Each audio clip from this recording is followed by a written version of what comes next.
Guys video को skip बिल्कुल मत कीजिएगा क्योंकि आज मैं आपको बीएड से रिलेटेड काफ़ी ज़्यादा हेल्पफुल इन्फॉर्मेशन देने वाली हूँ जो कि BEd first, second, third and fourth सारे ही सेमेस्टर के स्टूडेंट के लिए हेल्पफुल होने वाली हैं। तो चलिए वीडियो को स्टार्ट करते हैं। तो हेलो, नमस्ते, welcome back to the educational channel of botany Adda में आप सभी का स्वागत है। आज के इस वीडियो के अंतर्गत मैं आपको बीएड से रिलेटेड सारा का सारा पैटर्न, सारे के सारे सेमेस्टर के अंतर्गत आने वाला सिलेबस बताने वाले हूँ। चाहे आप फर्स्ट सेमेस्टर में हो, चाहे आप सेकंड सेमेस्टर में हो, चाहे आप थर्ड सेमेस्टर में हो या फिर आप फोर्थ सेमेस्टर में ही क्यों ना हो। सबसे पहले मैं आपको बताऊंगी कौन कौन से सेमेस्टर में कितने पेपर होते हैं, कौन कौन से प्रैक्टिकल होते हैं, कितने पेपर होते हैं और कौन कौन सा प्रैक्टिकल होता है, सभी कुछ मैं आपको बताने वाली हूँ। साथ ही साथ मैं आपको कंटेंट भी बता दूंगी कि कौन कौन सा कंटेंट आपको कहाँ मिलेगा।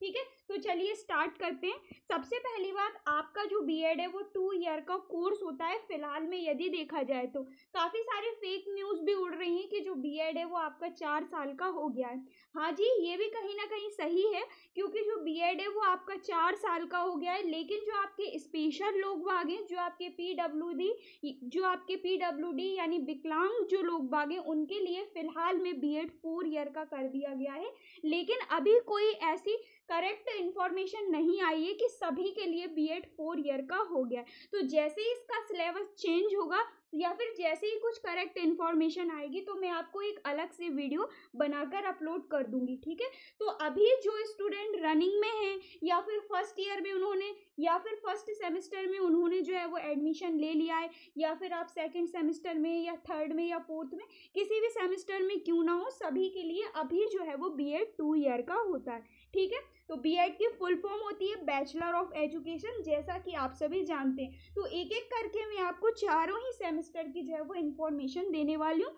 सबसे पहले हम स्टार्ट करते हैं फर्स्ट सेमेस्टर से रिलेटेड। ठीक है, तो बीएड में सबसे पहले होता है आपका फर्स्ट सेमेस्टर। फर्स्ट सेमेस्टर में होते हैं आपके 5 पेपर। ठीक है, 5 पेपर कौन कौन से होते हैं? सबसे पहला पेपर होता है आपका चाइल्डहुड एंड ग्रोइंग अप, और ये जो आपका चाइल्डहुड एंड ग्रोइंग अप है ये आपका 75 मार्क्स का होता है। ठीक है, सारा कंटेंट मैं आपको प्रोवाइड करूंगी, डोंट वरी, अभी आप सुनते जाइए। इसके बाद सेकंड आपका पेपर होता है education in India, status, problems and issues. ये आपका सेकंड पेपर होता है जो कि आपका 75 मार्क्स का होता है। ठीक है, पहला पेपर आपका 75 यानी 75 नंबर का होता है, दूसरा पेपर भी आपका 75 नंबर का होता है। देन इसके बाद आपका आता है तीसरा पेपर। तीसरा पेपर होता है आपका language across the curriculum part 1। ये जो आपका लैंग्वेज एंड करिकुलम पार्ट 1 है ये आपका 35 मार्क्स का होता है, यानी 35 नंबर का होता है। ठीक है, इसके बाद फोर्थ पेपर आता है आपका करिकुलम डेवलपमेंट एंड स्कूल। आपका जो चौथा पेपर है ये भी आपका 75 मार्क्स का होता है, यानी 75 नंबर का होता है। देन इसके बाद आपका जो फिफ्थ पेपर है EP7 के नाम से जाना जाता है, इसको कहते हैं reading and reflection on taxes.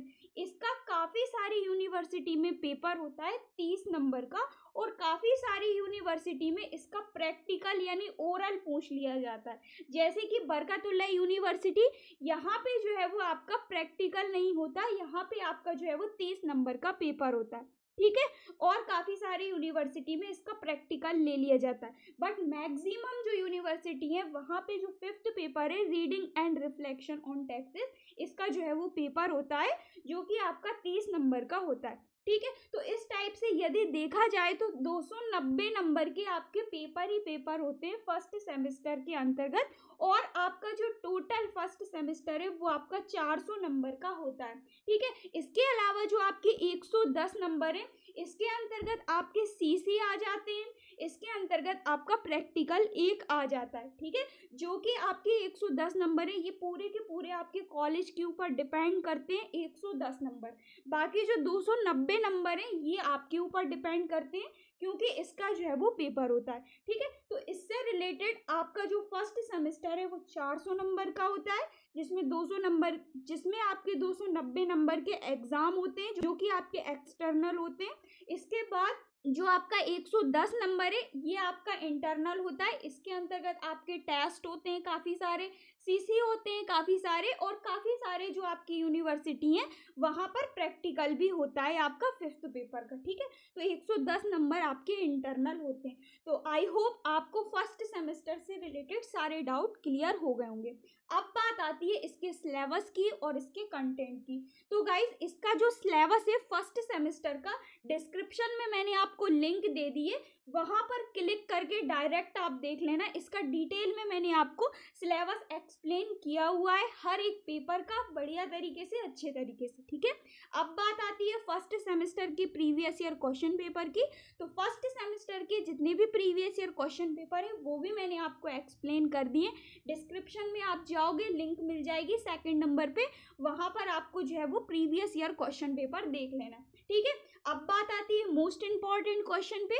तो फर्स्ट सेमेस्टर के अंतर्गत आने वाले 5 ही पेपर के मैंने आपको जो है वो मोस्ट इम्पॉर्टेंट क्वेश्चन प्रोवाइड किए हुए हैं। सभी क्वेश्चन के आंसर भी मैंने आपको दिए हुए हैं। टेलीग्राम पर आपको सारे ही जो पीडीएफ हैं, सारी ही जो पीडीएफ है वो आपको मिल जाएंगी, ठीक है। तो मोस्ट इम्पॉर्टेंट क्वेश्चन हुए, प्रीवियस ईयर क्वेश्चन पेपर हुआ और सिलेबस हुआ, सभी कुछ मैंने आपको एक्सप्लेन किया हुआ है। अच्छे से जाकर आप डिस्क्रिप्शन में सभी की सभी लिंक देख लीजिएगा, और टेलीग्राम पर जाकर आप सारी पीडीएफ जो है वो डाउनलोड कर सकते हैं और अच्छे से देख सकते हैं, ठीक है। तो ये हुई आपकी फर्स्ट सेमेस्टर से रिलेटेड सारी ही बातें। अब आपके माइंड में क्वेश्चन आ रहा होगा कि ये जो आपका फर्स्ट सेमेस्टर में 5 पेपर बताए, ये 5 पेपर क्या सभी स्टूडेंट के लिए, यानी सभी जो सब्जेक्ट है उनके स्टूडेंट के लिए होंगे या फिर नहीं? तो ये जो मैंने आपको 5 ही पेपर बताए हैं guys, first paper, 2nd paper, 3rd paper, 4th paper और 5th आपका जो है वो EPC1, ये 5 ही पेपर सभी स्टूडेंट के लिए सेम ही होते हैं, सभी स्टूडेंट के लिए कॉमन ही होते हैं। किसी भी स्टूडेंट चाहे फिर वो बायो का हो, चाहे फिर वो मैथ का हो, चाहे फिर वो आर्ट का हो, चाहे फिर वो आप किसी भी सब्जेक्ट से क्यों ना हो, सभी के जो पेपर है वो सेम ही होते हैं, ठीक है। फर्स्ट सेमेस्टर में आपके सब्जेक्ट का कोई भी रोल नहीं होता, ठीक है। तो ये हुई आपकी फर्स्ट सेमेस्टर से रिलेटेड सारी ही बातें। कोई भी डाउट हो मुझे नीचे कमेंट करके बताइएगा, मैं उसको आपको सॉल्व कर दूंगी, ठीक है। तो फर्स्ट सेमेस्टर में आपके 5 पेपर होते हैं और फर्स्ट सेमेस्टर का सारा कंटेंट आपको जो है वो डिस्क्रिप्शन में और टेलीग्राम पे मिल जाएगा। चलिए अब हम चलते हैं 2nd सेमेस्टर की ओर।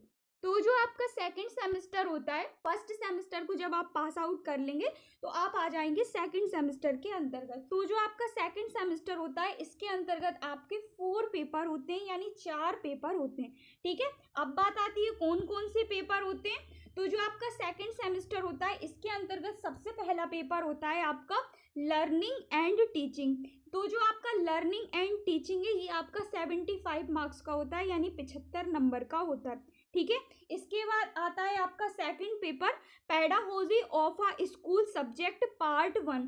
Pedagogy of a school subject part 1, यहाँ पे आपके सब्जेक्ट आ जाते हैं। क्या होता है ये जो आपका pedagogy of a school subject part 1 है, ये भी आपका 75 मार्क्स का होता है, ये भी आपका 75 नंबर का होता है। लेकिन ये जो आपका पेपर है pedagogy of a school subject, ये आपके सभी सब्जेक्ट के स्टूडेंट का अलग अलग होता है, ठीक है। यहाँ पर क्या होता है, जो साइंस वाले बच्चे होते हैं, जो आपके BSc वाले बच्चे होते हैं, उनको जो है वो बायोलॉजी चूज करना पड़ता है, ठीक है। जो मैथ वाले बच्चे होते हैं उनको मैथ चूज करना पड़ता है। जो आपके आर्ट वाले बच्चे होते हैं उनको जो है वो सोशल साइंस यूज करना पड़ता है, सोशल साइंस चूज करना पड़ता है। इसके अलावा जो आपके हिंदी, इंग्लिश, उर्दू जो बच्चे होते हैं, मेन बच्चे, उनके लिए जो है वो ऑप्शनल लैंग्वेज भी होती है, हिंदी, इंग्लिश और उर्दू, इनमें से भी आप जो है वो लैंग्वेज अपनी चूज कर सकते हैं। तो इसमें क्या होता है, आपको अपने सब्जेक्ट के अकॉर्डिंग पेपर को चूज करना पड़ता है। जोन सा पेपर आप अपने सब्जेक्ट के अकॉर्डिंग चूज करोगे वही पेपर होता है आपका 2nd पेपर, जो कि आपका 75 मार्क्स का होता है।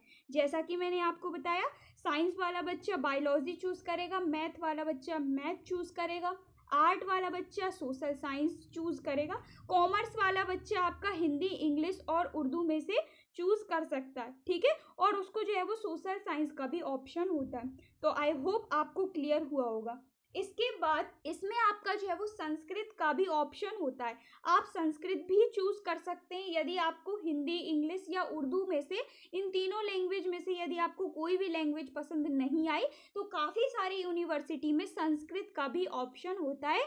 और इसके अलावा संस्कृत का ऑप्शन काफ़ी सारी यूनिवर्सिटी में नहीं भी होता है।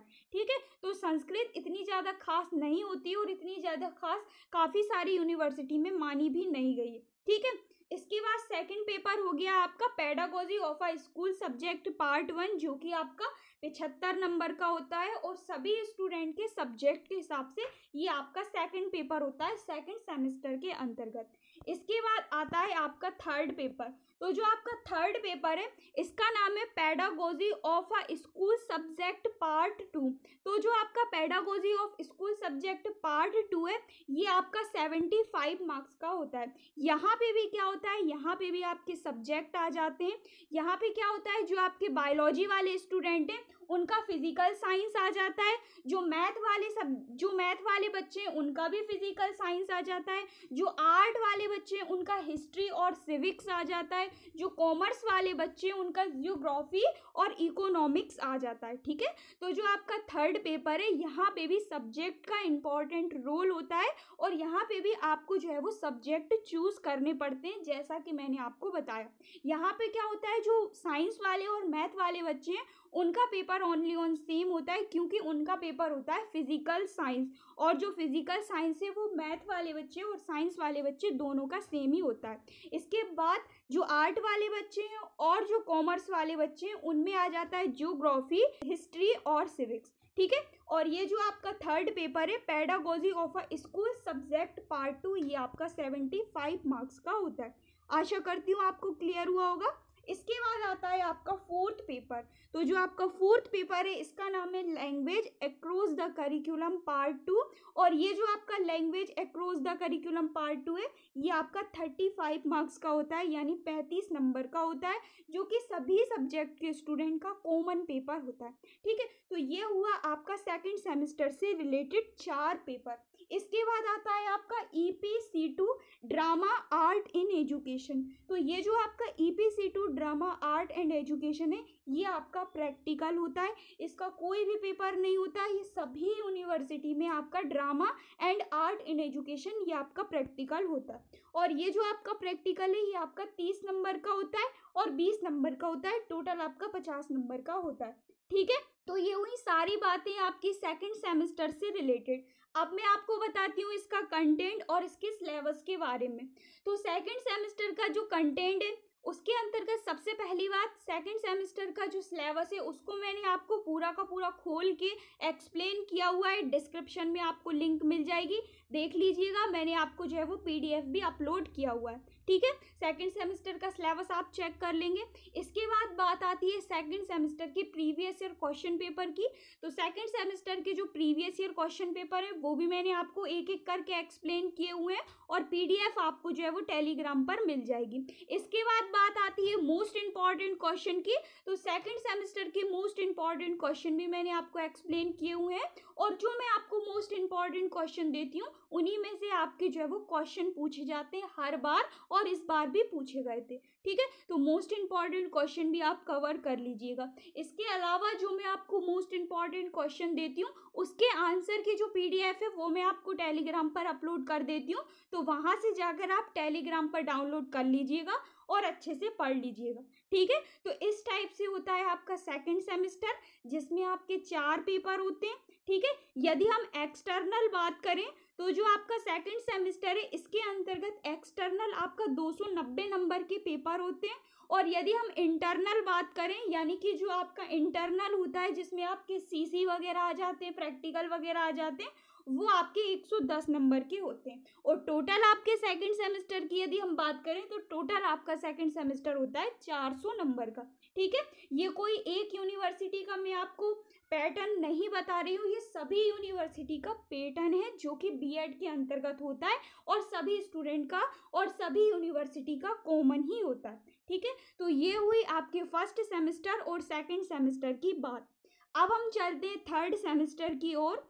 देखते हैं थर्ड सेमेस्टर में क्या क्या होता है। तो जो आपका थर्ड सेमेस्टर है, थर्ड सेमेस्टर में सबसे पहली बात, यहाँ पर ओनली ऑन आपका एक पेपर होता है। एक पेपर कौन सा होता है? आपका जो एक पेपर है वो होता है आपका pedagogy of a school subject part 2। Only on यही आपका एक पेपर होता है जो कि आपका 35 मार्क्स का यानी 35 नंबर का होता है। अब इसके बाद बात आती है, क्या ये जो पेपर है सभी स्टूडेंट का कॉमन होता है या सभी सब्जेक्ट के स्टूडेंट का कॉमन होता है? तो जी हाँ गाइस, सभी स्टूडेंट के, सभी सब्जेक्ट के जो स्टूडेंट हैं उनका ये जो पेपर है वो कॉमन ही होता है। चाहे आप बीएससी के हो, चाहे आप बीए के हो, चाहे आप बीकॉम के हो, सभी के जो स्टूडेंट हैं उनका ये कॉमन पेपर होता है। ठीक है, इसके बाद अब हम बात करते हैं इसके अंतर्गत और क्या क्या होता है। तो इसके अंतर्गत जो आपका थर्ड सेमेस्टर है इसमें आपकी स्कूल इंटर्नशिप है। स्कूल इंटर्नशिप ये आपके 350 नंबर की यानी 350 नंबर की होती है स्कूल इंटर्नशिप। स्कूल इंटर्नशिप के अंतर्गत क्या क्या आता है वो भी मैं आपको आगे बताऊंगी। ठीक है, इसके अलावा यहाँ पर आपका एक प्रैक्टिकल होता है जो कि आपका एजुकेशनल फिजियोलॉजी है। ठीक है, आपका जो आपका वो होता है प्रैक्टिकल होता है, इसका नाम है एजुकेशनल फिजियोलॉजी। ठीक है, जो आपका एजुकेशनल फिजियोलॉजी है प्रैक्टिकल, ये भी मैंने आपको एक्सप्लेन किया हुआ है, आपको डिस्क्रिप्शन में लिंक मिल जाएगी। साथ ही साथ आपका जो प्रैक्टिकल है इसका आपको पीडीएफ भी टेलीग्राम पर मिल जाएगा। ठीक है, तो आप लिख लीजिएगा, परेशान मत होइएगा। ठीक है, इसके बाद अब हम बात करते हैं स्कूल इंटर्नशिप की। प्रैक्टिकल तो आपका 50 नंबर का होता ही है, जैसा कि आप सभी को पता होगा, और नहीं होगा तो मैं बता देती हूँ। इसके बाद अब हम देखते हैं स्कूल इंटर्नशिप। स्कूल इंटर्नशिप जो कि आपकी 350 नंबर की होती है, 350 नंबर की होती है। इसके अंतर्गत क्या क्या आता है, ठीक है, तो मैं आपको बताती हूँ। ये रही आपकी इंटर्नशिप, जैसा कि आप सभी देख सकते हैं। तो टीचिंग इन इंटर्नशिप के अंतर्गत आपके जो है वो लेसन प्लान आ जाते हैं, यूनिट प्लान आ जाते हैं। लेसन प्लान के अंतर्गत जो जो आपने सब्जेक्ट लिया हुआ है, जैसे कि आपने बायोलॉजी लिया है तो आपका बायोलॉजी के अंतर्गत आपको बायोलॉजी के लेसन प्लान बनाने पड़ते हैं, और आपको फिजिकल साइंस के लेसन प्लान बनाने पड़ते हैं। इसी टाइप से यदि आपने आर्ट लिया है तो आपको हिंदी इंग्लिश वगैरह के लेसन प्लान बनाने पड़ते हैं। आपको आपके सब्जेक्ट के अकॉर्डिंग, जो आपने सब्जेक्ट चूज़ किया है उसके अकॉर्डिंग आपको आपके कॉलेज के टीचर या मैम वगैरह बता देंगे, तो आपको जो है वो उसके लेसन प्लान बनाने पड़ते हैं। इसी टाइप से जो मैथ वाले बच्चे हैं उनको मैथ के और फिजिकल साइंस के लेसन प्लान बनाने पड़ते हैं। ठीक है, इसके अलावा लेसन प्लान के अलावा आपको माइक्रो टीचिंग बनानी पड़ती है, यानी सूक्ष्म शिक्षण बनाना पड़ता है।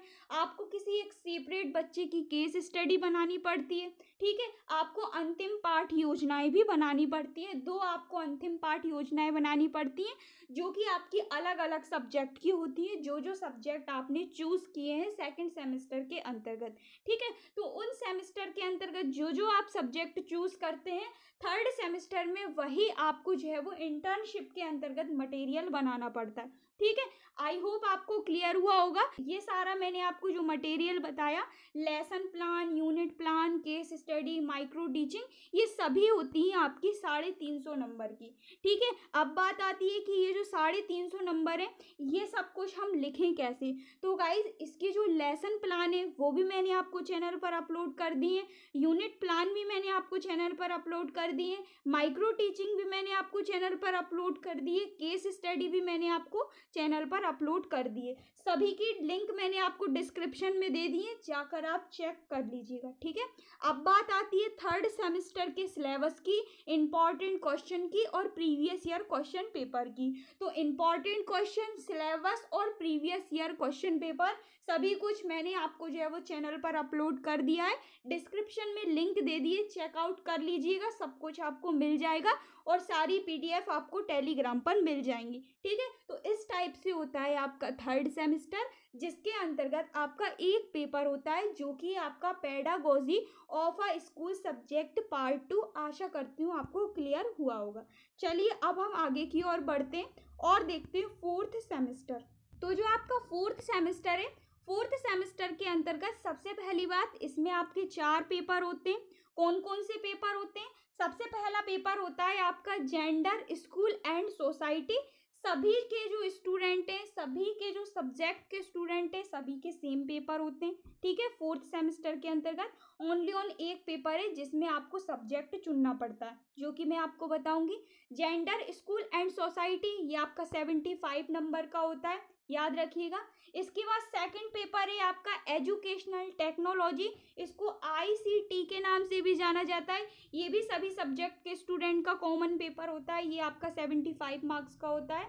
इसके बाद आता है आपका क्रिएटिंग एन इंक्लूसिव स्कूल, ये जो आपका पेपर है थर्ड पेपर, ये भी आपका 75 मार्क्स का होता है और सभी सब्जेक्ट के स्टूडेंट का कॉमन होता है। इसके बाद आता है आपका फोर्थ पेपर, जो कि आपका ऑप्शनल पेपर होता है। तो जो आपका फोर्थ और ऑप्शनल पेपर है ये आपका 75 मार्क्स का होता है और यहाँ पर आपको जो है वो अपना सब्जेक्ट चूज करना पड़ता है। अब मैं आपको बताती हूँ कौन कौन से सब्जेक्ट आप चूज करेंगे। सबसे पहली बात, जो साइंस वाला बच्चा है वो आपका एनवायरमेंटल एजुकेशन चूज करेगा। क्यों चूज करेगा? क्योंकि जो आपका एनवायरमेंटल एजुकेशन है, यहाँ पर आपका ग्लोबल वार्मिंग हुआ, पॉल्यूशन हुआ, कई प्रकार की डिसीज वगैरह हुआ, ये सारी की सारी आपकी साइंस से रिलेटेड बातें दी गई हैं आपके एनवायरमेंटल एजुकेशन के अंतर्गत, ठीक है। तो आपको जो है वो इससे जो है वो लाभ होगा काफ़ी ज़्यादा एनवायरमेंटल एजुकेशन को जब आप चूज़ करेंगे तो, ठीक है। इसके अलावा साइंस वाला बच्चा हेल्थ एंड फिजिकल एजुकेशन को भी चूज़ कर सकता है, क्योंकि इसमें भी आपकी हेल्थ से रिलेटेड काफ़ी सारी डिसीज़ वगैरह दी गई हैं जो कि आपने 11th 12th 10th में पढ़ी हैं, ठीक है। इसके बाद आती है हिंदी इंग्लिश वाले बच्चे की, यानी BCom BA वाले बच्चे की, और मैथ वाले बच्चे की, वो क्या चूज़ कर सकते हैं। तो मैथ वाला बच्चा आपका health and physical education choose कर सकता है, और आपका जो एजुकेशन से रिलेटेड ऑप्शन नंबर A और ऑप्शन नंबर B, ये जो दो पेपर दिए गए हैं इनको चूज़ कर सकता है, ठीक है। कॉमर्स वाला बच्चा एक्शन रिसर्च चूज़ करेगा, क्योंकि उसको जो है वो इसमें हेल्प मिलेगी, काफ़ी सारे टॉपिक इसमें आपको मिलते जुलते मिल सकते हैं, ठीक है। इसके अलावा आपका जो भी मन हो आप उसको भी चूज़ कर सकते हैं, यहाँ पर आपको कोई फोर्स नहीं करेगा, यहाँ पर आप अपने हिसाब से भी चूज़ कर सकते हैं। बस मैंने आपको इसीलिए बताया क्योंकि आप इस टाइप के पेपर यदि चूज़ करेंगे तो यहाँ पे आपको काफ़ी ज़्यादा बेनिफिट मिलेगा, क्योंकि आपने काफ़ी सारे जो टॉपिक्स हैं वो ऑलरेडी पहले से पढ़ लिए हैं। तो अच्छा होगा आगे भी हमको कोई ऐसा पेपर मिले जिसमें हमने पहले से टॉपिक पढ़ रखे हैं, तो हमको जो है वो आसानी होती है कहीं ना कहीं। इसीलिए मैंने आपको बताया है कि ये पेपर आप चूज़ कर लेंगे तो इसमें आपको बेनिफिट मिलेगा, ठीक है। बाकी कोई भी डाउट हो तो आप मुझे नीचे कमेंट करके बता सकते हैं, मैं आपको क्लियर कर दूंगी, ठीक है।